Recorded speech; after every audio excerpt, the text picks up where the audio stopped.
அதுக்கப்புறம் நான் மெட்ராஸ் வந்து 2 வருஷம் ஓடி போச்சு. நான் சுத்தாத தெரு இல்லை, நான் திரும்பாத சந்தை இல்லை. இந்த 2 வருஷத்தில் போட்டேன் 22 பேரை போட்டேன். எல்லாம் 22. எதுக்குடா சிரிக்கிற? கசாப்பு கடையில் ஆட்டை வெட்டுற மாதிரி ஷேர் ஆட்டோல ஆளை ஏத்துற மாதிரி 22 23 போயிட்டே இருக்க. ஊர்ல போறவனை கூப்பிட்டு மாக்கா பண்றவன் நீ என்ன மாக்கா பண்றியா? ஆட போப்பா, ஏதோ 10,000 ரூபாய் காசு கொடுப்பேன், வண்டிக்கு டியூ கட்டலன்னு ஆசைப்பட்டு வந்த. கேட்கிறவன் கேனா கேப்பையில நெய் வெடிந்த போல இருக்கு. தம்பி, முதல்ல உன் முடிய வெட்டு, அதுக்கப்புறம் ஆளை வெட்டலாம். நில்றா. இருப்பா இரு.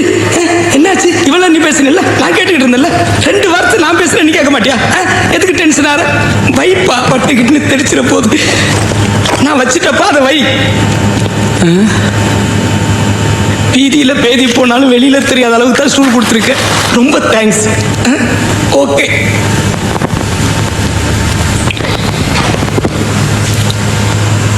எதுக்கு சார் பகல்ல விளக்கு? கடைசி குச்சி வேற பட்டி தேட முடியாது.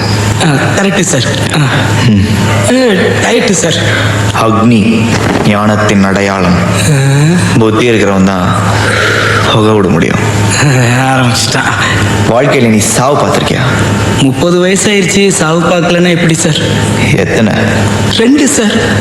2? எப்ப? 2 வருஷத்துக்கு முன்னாடி சார். யாரு? எங்க தாத்தா sir. Very good grandfather sir. எப்படி? நைட்டு தூங்கினாரு, காலையில எந்திரிக்கல சார். அப்புறம்? போன வருஷம் சார். யாரு? எங்க அப்பா சார். ரொம்ப நல்ல அப்பா சார். எப்படி? நைட்டு தூங்கினாரு, காலையில எந்திரிக்கல சார். என்னோட நைட்டு தூங்கினாரு காலையில் எந்திரிக்கல, நைட்டு தூங்கினாரு காலையில் எந்திரிக்கல, நைட்டு தூங்கினாரு காலையில் எந்திரிக்கல. சாவுடா, ரத்தம்டா, சொதடா. எங்க அம்மாவுக்கு கருத்து ஃபவுண்டன் மாதிரி ரத்தம் போகுது. நீ பார்த்திருக்கியா? நான் பார்த்திருக்கேன். எங்க தாத்தாவோட தொலை ஊட்டமா போனது நான் பார்த்திருக்கேன். ஒரு விஷயம், I witnessed my first death in the age of 10. என்னோட 10 வயசுல என் முதல் சாவை பார்த்தேன். அப்போ இது